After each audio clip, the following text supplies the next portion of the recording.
This week in East Brunswick, the major news event, of course, was the election. Before getting into the rest of the news, here's how East Brunswick voted. Over 10,000 of East Brunswick's close to 20,000 registered voters turned out at the polls, slightly more than predicted according to Township Clerk Betty Kiss, who coordinates the vote-gathering process in town. The garbage burning referendum was the only issue which dealt specifically with East Brunswick, and the vote was resoundingly against the facility. 7,463 against, 1,930 in favor of the facility, an 80% majority against. Here's how East Brunswick voted on the Senate, Assembly, Sheriff, and Freeholder races. Although incumbent James Bornheimer was able to carry East Brunswick by nearly 300 votes, he was defeated statewide by Republican Peter Garibaldi.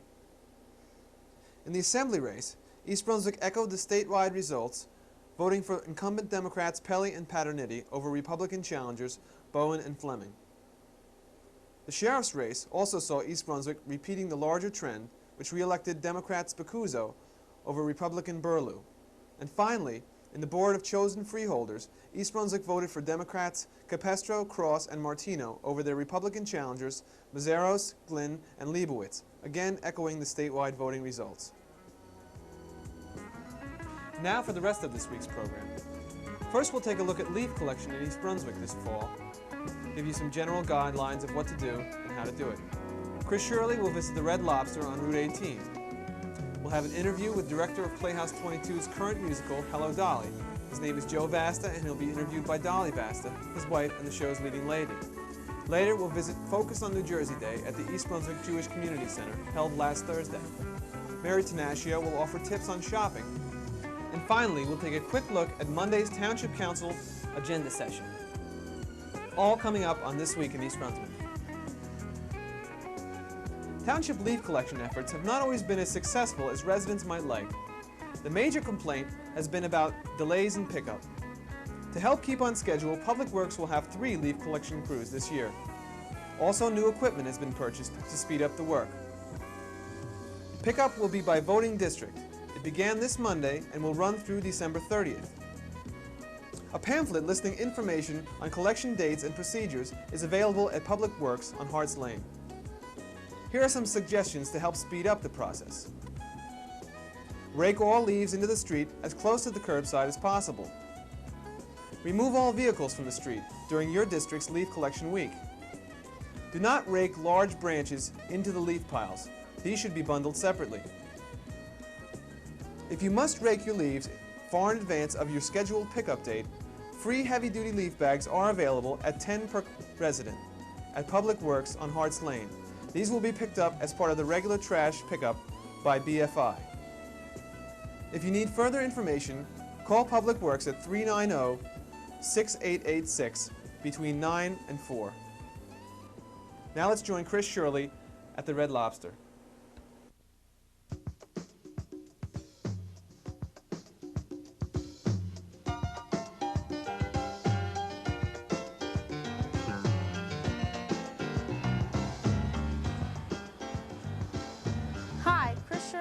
For This Week in East Brunswick. Welcome once again to my restaurant guide. I'm standing outside of the Red Lobster restaurant, which is located on Route 18 in East Brunswick. And we will be stepping inside to speak with the manager, Mr. Rick Maiden. Rick, would you talk a little bit about the history of the Red Lobster? Well, Chris, the first Red Lobster opened in Lakeland, Florida, in 1967. And as of year to date, we have 390 Red Lobsters coast to coast. 8 of those are in the New Jersey area. Why open a restaurant in East Brunswick? Basically, we opened a Red Lobster in East Brunswick because the people in East Brunswick wanted one. I've worked in several Red Lobsters in different areas in New Jersey, and some of them traveled over an hour to get there. So again, we just want to make sure that we have our restaurants where the people want them. Rick, I'd like to talk a little bit about the menu, okay? And maybe you could tell us something about the appetizers that are here. Okay, Chris. Some of our most popular appetizers are fried calamari rings. All right. Fried calamari rings are? They're squid.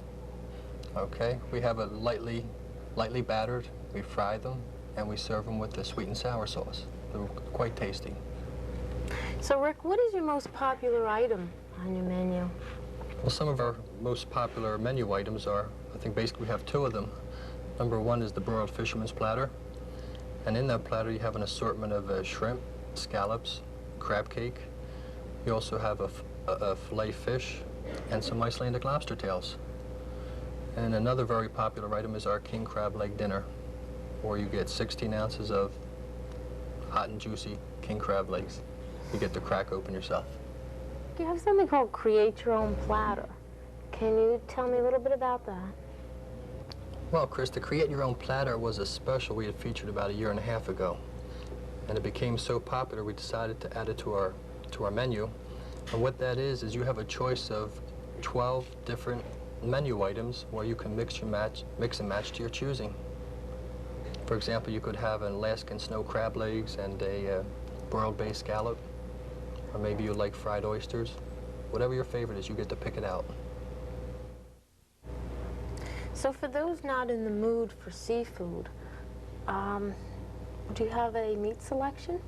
We sure do. We have a sirloin steak, a New York strip steak, and a Delmonico steak. And we also offer a boneless breast of chicken. Right.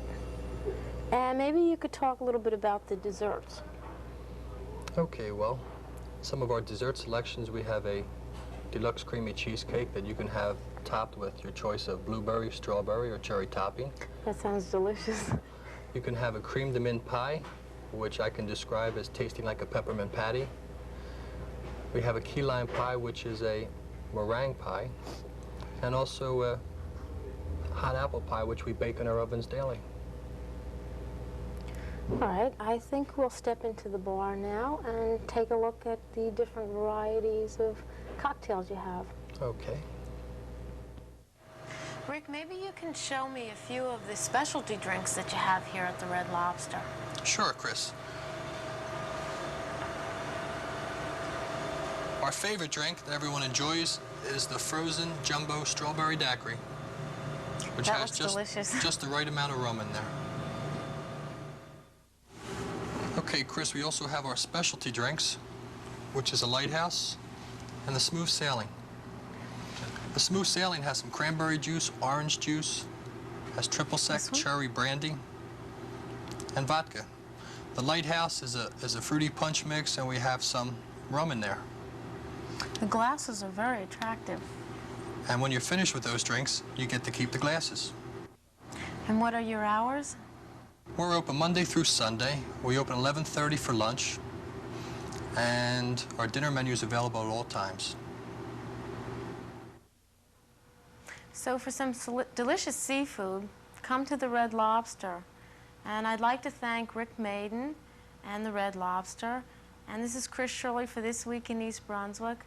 And until next time in 2 weeks, good dining. This week, Hello Dolly begins a 1-month run at Playhouse 22. Last week, Dolly Vasta, who also plays Dolly in the musical, spoke to director Joe Vasta, coincidentally her husband, about a director's job in the production. Here's part of that interview, which incidentally will be shown later this month as part of For Art's Sake. Listen, the question I wanted to ask was, you've done so many large musicals. Over a period of the last 25 years, you've directed Flower Drum Song and How to Succeed and, oh, I don't know, so many more. What fascinates you about a large musical? I frankly think a director is out of their mind to take 35 people who most of the time have never met one another before and try and put them into one whole finished product. Well, that's just it. It's the challenge of doing just that, putting them all together. The more the merrier. And I love musicals because I love music. Even though I can't read music, I don't play an instrument, I love music. I know you do. I hear you down there when the chorus is starting to go down, and I hear you stamping and... Well, I'm doing everybody's part while they're up there. And I'm just as tired as everyone there I know. that's doing their own part. Going home in the car at night, you see, we complain about who's most tired. Another question that I really did want to ask was, when you go into a musical, what is the first thought? I've never asked you this, and this is funny because we've been married almost 30 years this year. When you go into the first rehearsal and there are so many strangers there, What goes through your mind? I know what goes through mine. What goes through my mind? Yeah, what's This will never get together. No, That's what goes through my no, mind. it really doesn't. But that's why I say the challenge is there. Number one, I know what everyone could do because we have a casting. Right, right. And I know what certain people, what I can get out of them because by looking at them, I don't know, it's just natural, I guess. And, well, you know, many times I took persons that never done anything before and made monsters out of them, really. Yes, yes, you created a star who became a monster. Yes, we've all met them. But how do you feel now, 9 days before the show? Well, I think it's finally starting to get together. Not quite yet, but it'll be there. But that's the important point. In other words, if a show peaks, though really what they call peaking, too early, where everybody's right there, it's no good. It's no good.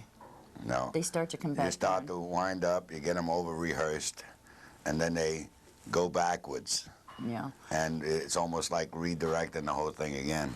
Well, don't you feel that everyone looks at, I talked to Peg about this last week, about the mother and the father figure. Don't we all look to you as a father figure during rehearsals? I mean, you yell, and then you say nice, nice, and then you yell again, and then you'll throw Well, I love everybody. Yes, I love my cast. I love my backstage people. Even though some of them haven't done anything. I love my stage manager. Some haven't done a thing before.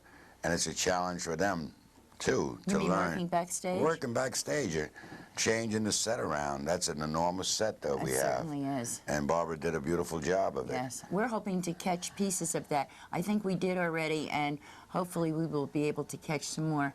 Well, listen, love, and I'm saying love now because it's before we go on stage, and I know I can't call That's you that better. once I get up there. I know that the cast is coming in. They want to get their clothes on. You want to see them on time at 8 o'clock, and you have a little kiss just there. Don't mess the makeup. I know you're going to be great. Yeah. Thanks, hon. That's why you got the part. For ticket information about Hello Dolly, call 254-3939. The East Brunswick Jewish Center on Riders Lane was the site of Focus on New Jersey, sponsored by the Women's League of Conservative Judaism this past Thursday. Although scheduled keynote speaker Governor Thomas Kean was unable to attend, a representative spoke in his behalf. One local resident who was very involved in Focus on New Jersey was Fran Katz. Fran, what's your position in this organization? Well, I'm president of the East Brunswick Jewish Center Sisterhood. And today your program here is called Focus on New Jersey. Could you tell me a little bit about the program? Right. We're hostessing the Women's League for Conservative Judaism. It's the first time that we're having a northern, southern, and central, all the branches of sisterhoods together. And we have approximately almost 300 people here representing many, many sisterhoods throughout New Jersey. And our focus is, the theme for the day is Focus on New Jersey. And this morning we had President Blaustein and our own Rabbi Rogoff speaking on community and educational issues in New Jersey. Are there any new topics? You were mentioning one before, new topics of interest that they'll be talking about? Well, there's an issue that has just recently come about where women have been admitted to the Rabbinical Council to become conservative Jewish rabbis. And this is the first time women have ever been admitted to the council. And that is an issue. Some women are very much in favor of women's rights, and this is just one issue that they're... Well, I think I'm keeping you from your lunch. Thank you very much for talking to us. Now let's join Mary Tenaccio for this week's edition of Consumer Aware. Hello, welcome to Consumer Aware. I'm Mary Tenaccio, and today we're going to talk about supermarket pricing. Few consumer rights are more important than the right to have products marked with the correct pricing information. That right is most important in supermarkets because food is one of the few remaining consumer products where real alternatives exist and where savings can be realized by effective comparison shopping.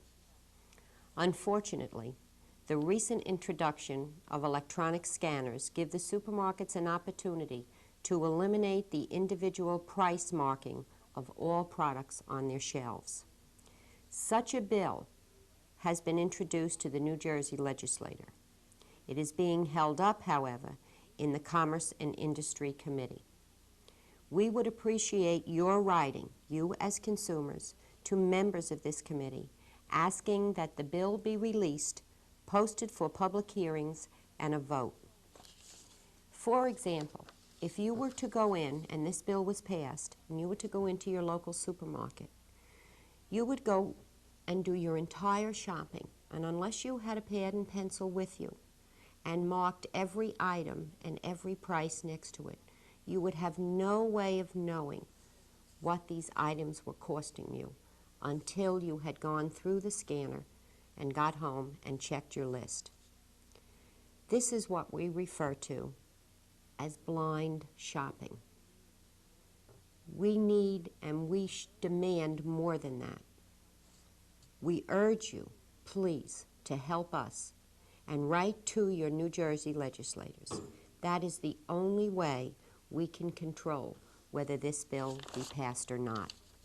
We will be forced into shopping blind for food in our local supermarkets unless we do something about it. Thanks so much for tuning in today, and I hope to see you again next week on Consumer Aware. At this week's council agenda meeting, Township Administrator John Runyon explained a proposed amendment to a lease agreement with YMCA, which would turn over 62 acres of public open space off New Brunswick Avenue to the Y. So they were interested in this particular parcel of land for, initially, their plan would be to have a summer kind of day camp on the facility. There would be some basically rudimentary kinds of structures there and things that would accommodate a summer day camp program, much as they had in Piscataway.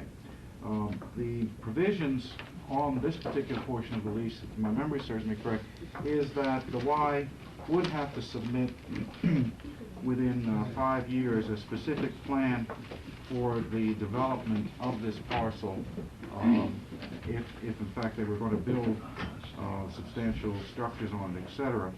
And they may well, or they could decide to build their entire Y facility here. If we leased it to them, they'd have that ability and prerogative. And close the one on Dump's Corner Road and sell that for some other purpose and have their entire facility here.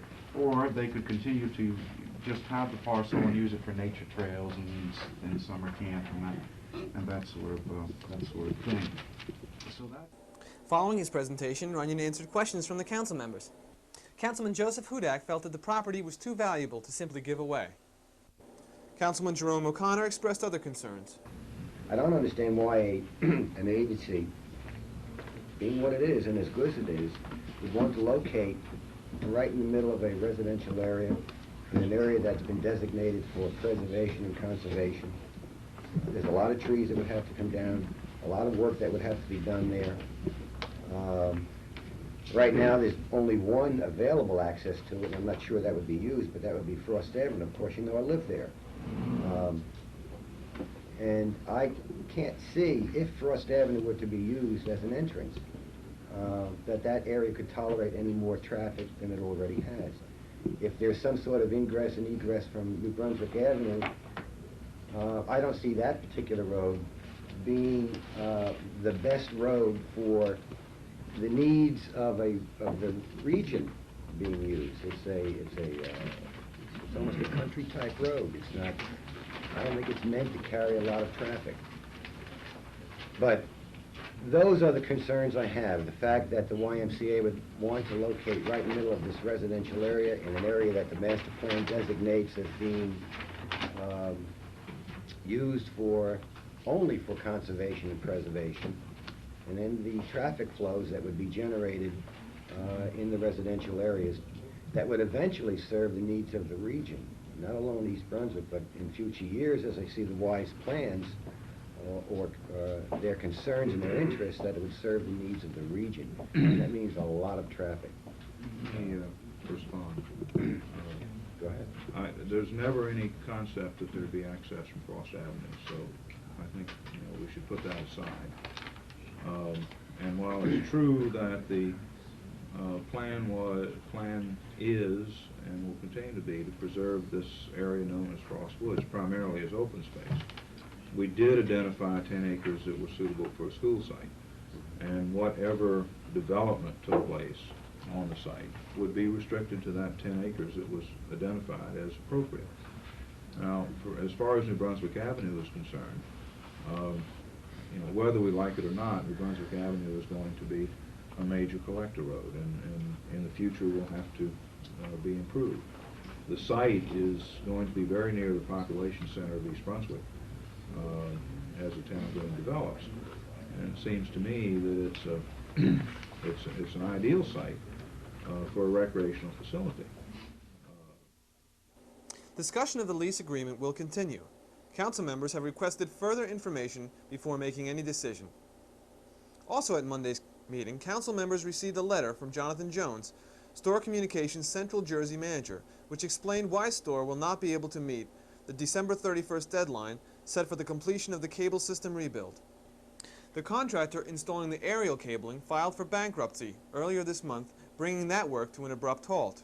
In addition, the company charged with the underground cable installation has requested an additional $350,000 to complete its work. This Sunday, November 13th, will mark the 21st running of the East Brunswick Turkey Trot at the East Brunswick High School football stadium. The event will start at 1 p.m. Sponsored by the Division of Recreation, this may be your big chance to win your Thanksgiving turkey. The series of races is open to all residents from preschoolers to senior citizens. Again, that's this Sunday at 1 p.m. at the East Brunswick High School football stadium.